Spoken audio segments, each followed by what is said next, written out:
with Zoom to continue. So then we will move on to item F4.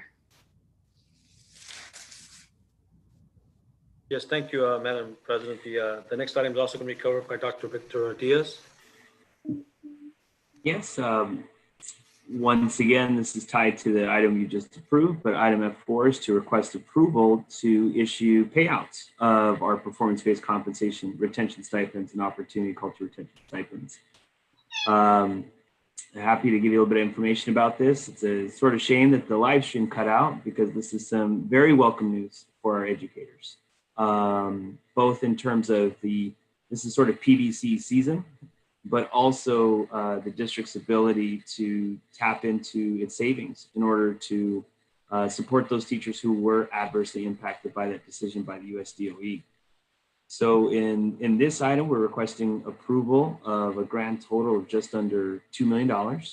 And this includes all of the payouts for TIF 5 PVC and retention stipends and opportunity culture retention stipends to all of the educators who received that. There was a breakdown provided for you in the board packet, and I'd be happy to answer any questions that you may have. Okay. First, can I get an approval to a motion to approve item F4? This is Susan Benjamin, so moved. May I have a second, please? This is Lene Almy, I'll second. Okay, is there any discussion? Well, I can respond to the question, Mr. Hood, that you asked earlier that's in this item. We would be using our indirect costs, which unofficially Janice Durham refers to as our district savings account. And that's what we'd be using to tap into in order to cover the payment for those teachers who were adversely impacted. Once we look at what the payout is, plus the 20% that we add for payroll matches and payroll taxes and so on and so forth, it's a little north of $350,000 that we would tap into through those indirect costs. Important to note that this is a one-time payment. This isn't $350,000 that would be paid every year. And so it is appropriate to use a saving account for that. We would not want to use a savings account for something that we would continue to pay for year after year. So for instance, if you recall from the summer, we talked about not using indirect costs to fund a raise, because if you were to do that, you are saying, I'm going to keep paying for this thing, even though the indirect cost isn't getting replenished, it's getting diminished. But for this payment, since it is a one-time payment, we do find that it would be appropriate to use the indirect costs.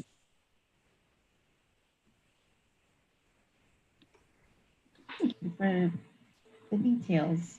I appreciate it.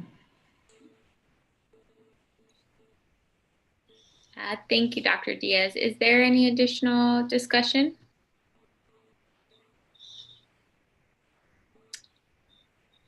Well, I'm very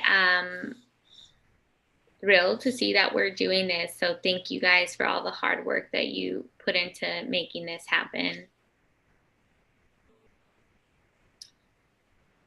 Okay, all those in favor say aye. Aye. Aye.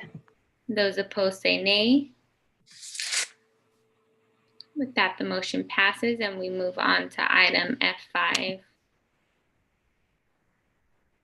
Yes, thank you, Madam President. The next couple items are some changes we're making to job descriptions, and the first one being with the student services specialist. And I believe Alicia is going to present and answer questions on this one.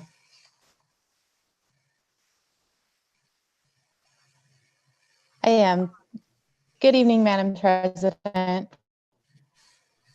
esteemed members of the school board, Dr. Weeks, and any community members still online. In student services, we've recently had one of our employees has left us, and in the review, we realized that the job description was severely out of date. The student service specialist position is now described more aligned with the duties and roles that were being accomplished already. We also used feedback from the 2016 curriculum audit to align the job description. And in order to continue organizational and developmental work that was started prior to my start, we reviewed the job description at the time of the loss of this employee to make sure that the work was done to streamline and strengthen the student services department. So as you can see in the job essential duties and responsibilities, much of the work that's done has to do with aligning instructional assistance for our students with disabilities in our classrooms, and also assisting them in billing of activities of daily living to Medicare, which provides us, Medicare reimbursement provides us a little over $1 million a year in revenue when we reimburse properly. And so this position is essential in the fact that it does provide some additional funding for staffing, support, materials for students, and other district needs.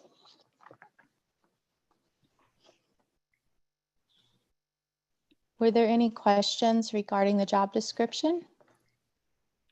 Thank you. We'll go ahead and make a motion, and then we'll open it up for discussion. Do I have a motion to approve item F5? Carmen Trujillo, so moved. And do I have a second? I'll second it. Susan Benjamin. Is there any discussion? Yes, this is Carmen Trujillo. I am,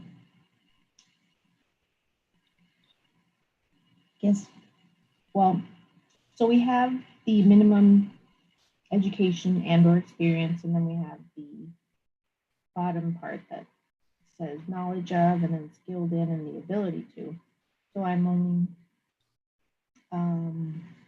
concerned, I guess, that the minimum education and/or experience doesn't have those items or anything remotely kind of generalized to cover those things. And Medicaid being so, not intricate, but important, I just would hope that our search would find somebody that does have some experience with that. So I just wonder why it maybe set up like that, and what maybe I'm not understanding, I guess, would be my first question.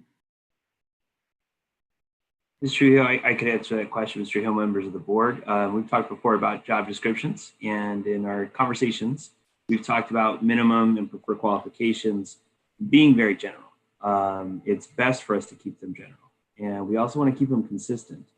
A student support specialist, a human resources specialist, and a MIS specialist all do they'll do very different duties, but they're paid similarly. And so to justify that pay, we need to look at things like experience and education. And so the more similar those minimum qualifications are, the more general that they are, the better served we are in terms of making a hiring decision. When it comes to the actual recruiting and hiring process, to your point, Mr. Hill, that's exactly what we look at when we look at those knowledge, skills, abilities. You would expect to see that interview questions, for instance, are going to be built around those. Tell us about a time you have and all the different things that you're going to see there. So the concerns that you have are certainly going to be addressed in the process of hiring for this position, but it wouldn't be something that you'd see in the minimum or preferred qualifications. Got it. Okay. Makes sense. Thank you very much. Is there any additional discussion?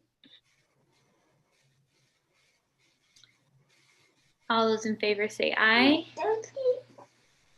Aye. Those opposed say nay. That the motion passes, and we'll move on to item F6.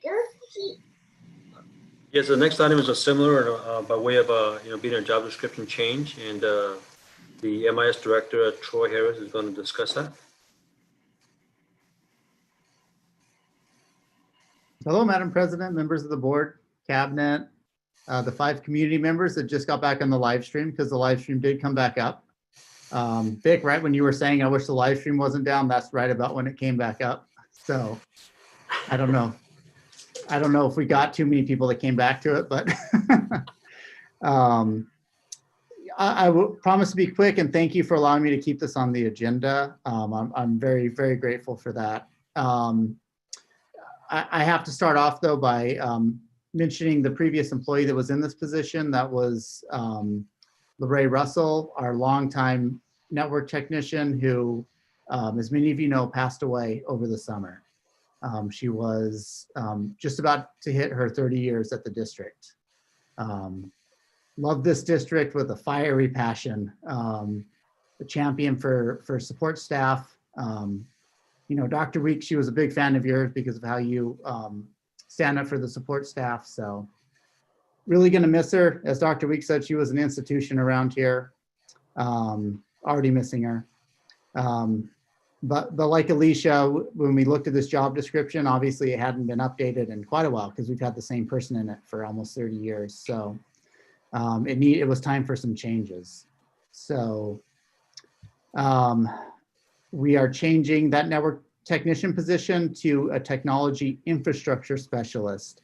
We're actually dropping the grade down from a 16 to a 15. The placement savings on that is about $2,000. The real life savings, because Ms. Russell had been here for so long, had so far had received so many steps on the salary schedule that we're actually probably going to be saving somewhere around $13,500. Part of the reason for the drop is that we just want to, like Vic was mentioning about our specialist positions around the district, we want to kind of bring those more in line so they're all about the same grade level. In the job description, you'll see that we've more closely aligned this with our MIS goals of becoming more agile and creating more kind of that cross-pollination between jobs. We're cross-training more, we have more flexibility. One position can step in for another position quickly as needed. It's become so necessary during this pandemic for us to just throw on whatever hat is needed for that day or that hour or that minute. We've put in place new automated systems, which one of those, the board approved our single sign-on software called Tools Forever. You approved that last year, I believe, and that has been a big help in us streamlining our account creation process, which was a big part of the previous position. Because of that automated process, we believe that we can add in a few more responsibilities to this position, which is what you'll see in the job description. And then also I'll point out that we went through that McKeesa evaluation process in 2019, used a lot of the recommendations from there, and have been using those recommendations in a lot of the things we've been doing recently. And so, yeah, and obviously been relying upon our curriculum audit and our strategic plan as well to guide a lot of these decisions being made. And that's all I have. Thank you, Mr. Harris.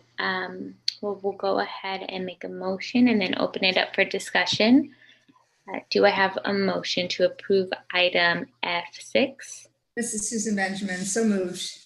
This is Lene Almy, I'll second. Thank you. Is there any discussion?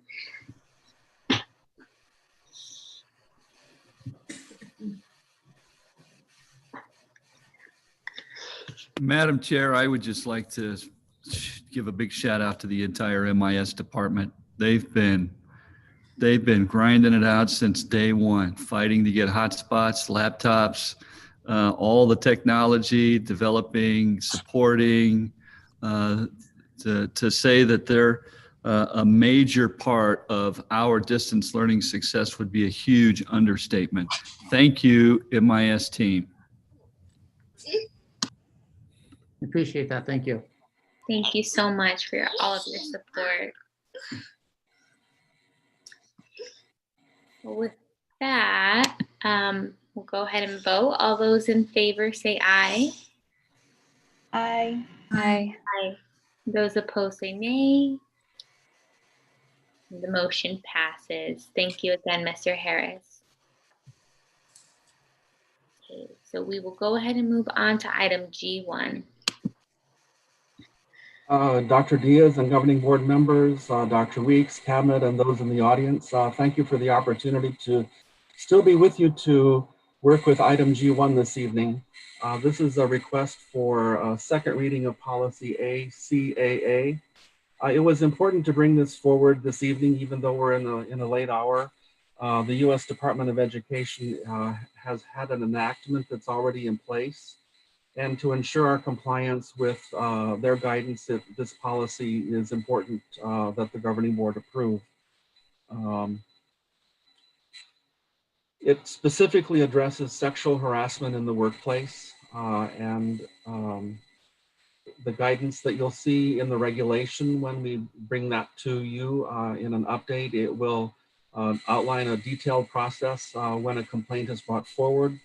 We need to identify a Title IX coordinator, which is me.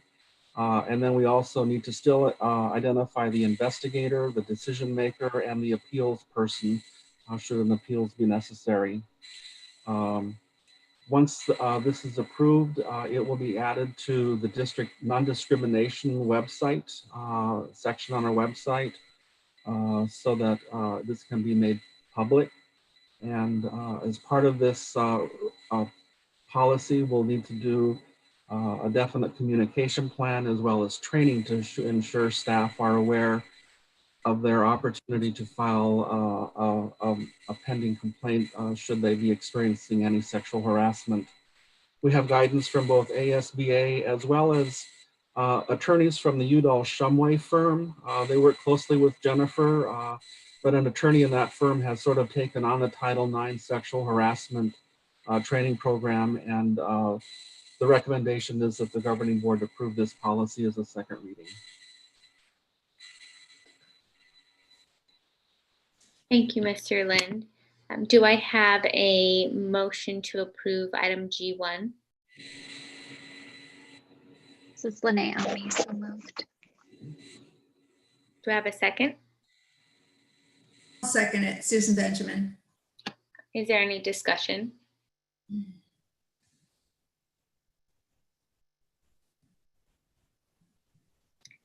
Thank you, Mr. Lind, for your work on this. I think this is a very important policy for our district to have.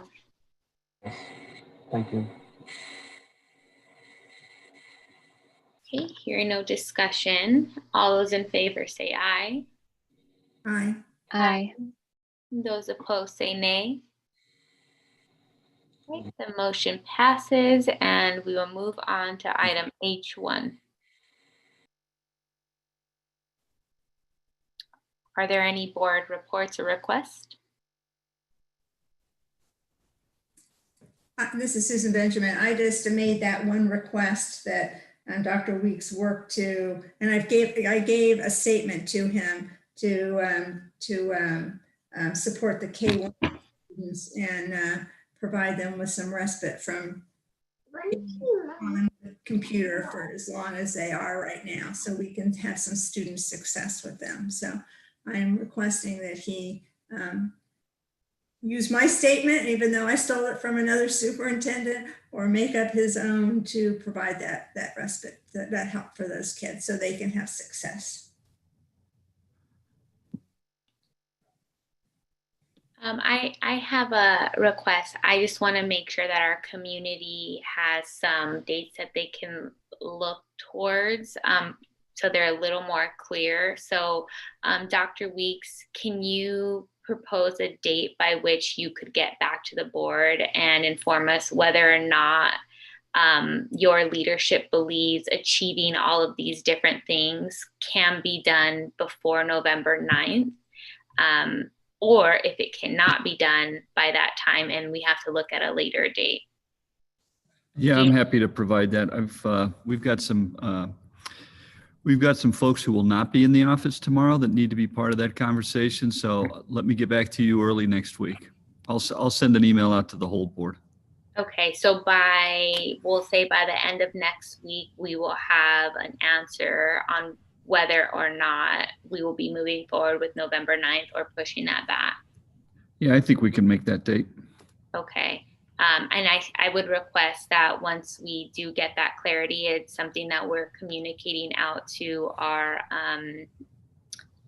our teachers and families that, you know, we are moving forward with this contingent on the metrics. And then I would say that once we have decided that, if we could put together a list of things that our teachers, our staff can expect to learn from us. So one of the things is they will be voting on a learning model. 2, they will be, from my understanding, when they're voting on the learning model, they're also voting on whether or not to continue with a phased-in approach. So that decision would need to happen very soon. So our 4th through 8th graders know if November 9th is when they come back, or if it's 2 weeks later or 3 weeks later. So, Yeah, let me do some processing and then I can give you a call with some additional questions. okay, sounds good. Thank you. Mhm. That's all for me. This is Lene. I just have I had a couple questions that I sent that were kind of related to Oh, yeah. Tuesday's discussion. There's just like one main one that I want to follow up on, and that's around learning labs. The question was around capacity for learning labs and if they could be expanded. And that was really upon the thought that we might kind of push back school opening, which has now occurred. And there was one public comment specifically that concerned me about the parent who felt like we needed to come back to school because her kindergartner and I think an older one as well are not able to get the assistance they need in daycare to do their online learning. And so I don't know if that's a publicity or a capacity issue with the learning labs. So I think just getting a little more information on the learning labs as far as capacity goes, and then also just what we're doing to publicize that. I know we don't want a lot of students on campus, but we do want our students who have to be somewhere to be in a safe space where they're able to get the support they need. Yeah, those learning labs have been around for some time now. The numbers have been fairly stable, but we'll get you some more information on that, Miss Almy. In terms of capacity, my sense is there's room. There's room Yeah, at that's what I the figured schools. too. Mm-hmm. But Okay, we don't thank you. have Curtis on tonight, but we can get you some of that detail. Thanks.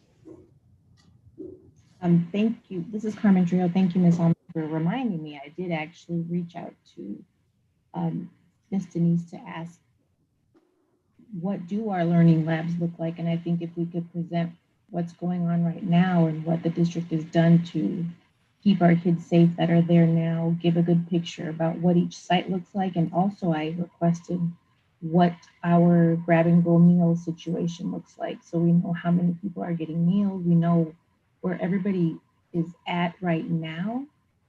I'm glad you brought that up because I completely forgot that I was actually working on that earlier, because I do think it would be important to know where we're at right now, to see also how great this plan is going on at the moment, while still meeting the governor's requirements that he did request. So great point. And I do think that is important. So to make it official, I do agree and would like to know what our learning labs look like as far as capacity, cleaning, what those hours look like, and then again, what our meal situation looks like. And then also too, I'd like to probably request where we're at budget-wise once we have all these things in place. So kind of an understanding of what that budget may have grown to or would reduce to, just to have an idea as far as what that looks like as well, from the plan we were at and the plan we need to be at before we we move forward. But that's it. Thank you. Okay, all right.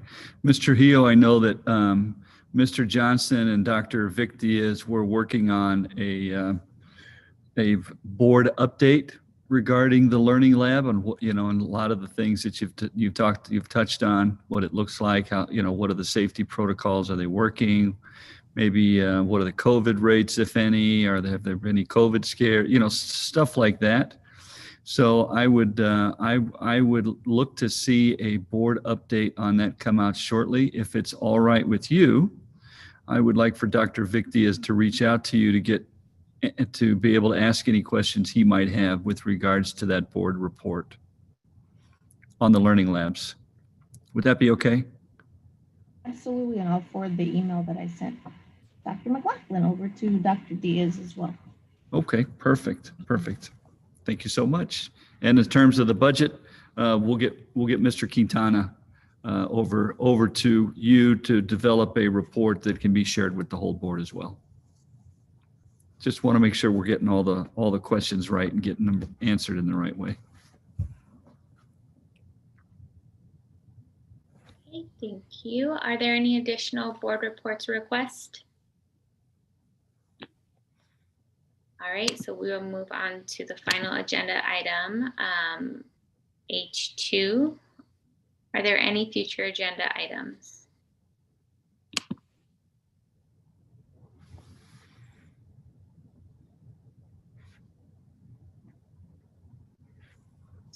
So Dr. Weeks, I guess you and I will touch base to really iron out what specifically needs to be an agenda item versus a study session versus a board update with regard to all of the contingency items we discussed tonight. Is that correct? Yeah, we need to carve out some time. We're going to be spending some time together on painting a picture of what this looks like, how it's communicated, the dates that things will be coming back to the board. There's a few things that we need to work on here. So I'll reach out to you, or you can reach out to me early next week and we can get started. Okay, sounds good. Thank you. Okay.